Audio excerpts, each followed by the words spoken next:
move on to the cross country chase. And God, what a race this is turning into. Minella Indo, Delta Work, Galvin, Cocoa Beach, possibly.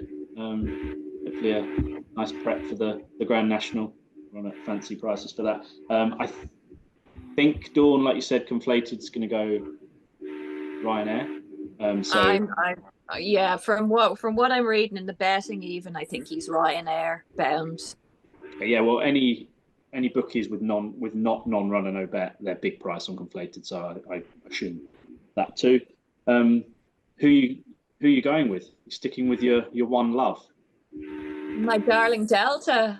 Darling Delta. Yeah, Mr. Tall, Dark and Handsome. He deserves this. He really does. I think he had great crack going around the Boyne. He really, really enjoyed himself. He went the Tiger Roll route again. Now, we know he had a little bit of a setback. He wasn't quite right when he was 6th to Foxy Jacks back in November. But he just, look, he's won a Pretemps. He's won a Drinmore. He was unlucky in the Grand National. Eva's Oscar banged into him. And, with everything that went on at that Grand National, fair play to any horse that finished, because their heads wouldn't be right, nor would the jockeys. He's just, he's won an Irish an Irish Gold Cup as well. He's just incredible. He turns up, he shows up, he gives his all. Mr. Sexy, as we call him. I adore Cocoa Beach. He's 6-1 in here.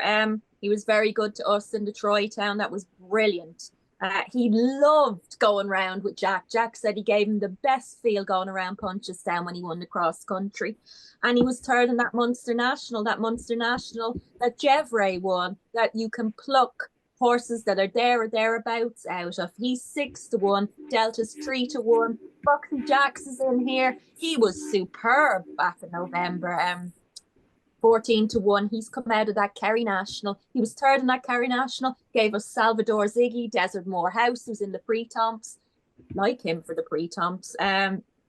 Galvin is 5-1 here. I've never warmed to the horse, but I thought he had a great time again in the Boyne Hurdle. Minella Indo, if you want to be sentimental, yes, he's a great horse, but at 2-1, I can't be having him.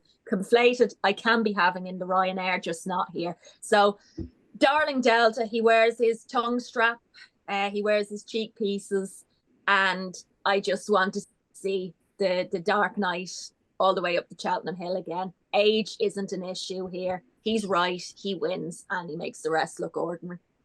Okay. I think people do tend to forget that this isn't a handicap, and all the other races, all the other cross-country races are, like previously in the season. So when he obviously was sick, like you say, to Foxy Jacks, I mean, yes, because he's carrying an absolute lump around with him compared to the same weight as everyone else here. So, you've got to take that into consideration, I think. He wasn't quite right afterwards either. Gordon came out afterwards. So, hopefully he is right now.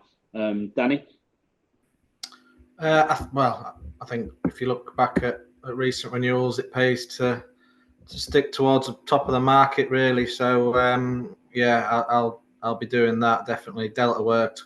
Obviously, it's a bit of a price, really, when you look at it, considering he's got the form round here. I mean, that performance from Minella Indo was a nice performance, I thought. Obviously, carrying 12 stone. I think obviously that's a good performance to be beaten just over 5 lengths there, carrying that weight in soft ground as well. So I don't know, really. I'm a big Minella Indo fan. I've followed Minella Indo for quite some time. So, it's going to be tough for me to choose between the two. It probably wouldn't be a betting race for me, and I'll just sit back and enjoy the race. It is usually one that I do sit back and enjoy, because at the end of the day, there's lots of things that can go wrong in this race. I'll enjoy the race, I think. I like both of them at the top. We actually haven't had much carnage in recent years, but I remember a few years ago when every time this race happened, they'd go the wrong way. Horses would be going one way, another. It's absolute carnage for a lot of the time, but they seem to have sorted that out, which is good. I think the jockeys seem to know where they're going around here now, and if they don't, they don't ride in it. So George, who do you think? Yeah, I'll be with Minella Indo here. Like, he might not be quite the horse he was, but he's still performing to a very high level. Back in October, he won a Grade 3 chase at Punchestown. Like, how many of these still be winning open company Grade 3s? Really, I wouldn't be so sure. He seemed to enjoy the scenery massively. Like you said, when he's beaten 5.5 lengths by Late Night Pass, conceding £20, his first go over this course and distance. Sort of one of those where a lot of these horses near the top of the market are showing signs of regression. He seems to be showing less than them, if that makes sense. And I was told Rachel came back in from that race absolutely grinning from ear to ear, like she delighted to have her horse back, basically. Like, right, he's here, he's back, he's ready to go. I think he's probably still value at 2-1. Like, I was actually at Henry's. I was working there the year he ran in the RSA, as it was then. He's a very interesting character. Like, he has one of those boxes where they can choose to be outside or inside. He'll go inside to eat his food and then walk straight back outside, turn his head into the rain. Like, he just loves being outside. It's a strange animal. Weirdo. You muck out with eyes in the back of your head because he doesn't like you being in there. Like, he very much likes okay, I see. I like that. Well, you probably have to have a little bit of a screw loose to run in this race anyway, so it probably suit him. Oh, for sure. The other one I would stick in, Foxy Jacks. Took a while to get the hang of cross-country racing. Had 2 non-completions over the course and distance, including in this race last year. He seemed to have finally got the hang of it in November, beating Late Night Pass, who then obviously won over the course and distance the following month off £3 higher. Mark of 147 leaves him with a lot to do to catch the best of these, but I think a liking for these fences really counts for a lot. Like, there was, what was the Sid Hosey horse that ran really well in this last year at a massive price.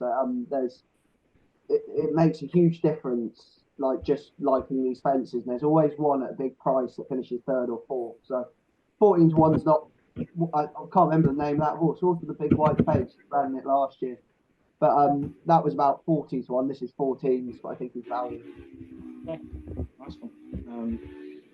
Yeah, we'll enjoy the races, sure. I mean, I always like, when I go to Cheltenham, try and get across the track when they let you, when it's not too soft and stuff, and get up close and personal to them, pinging the weird and wonderful fences and cheese wedges, etc. So yeah, it's always a good spectacle. Right.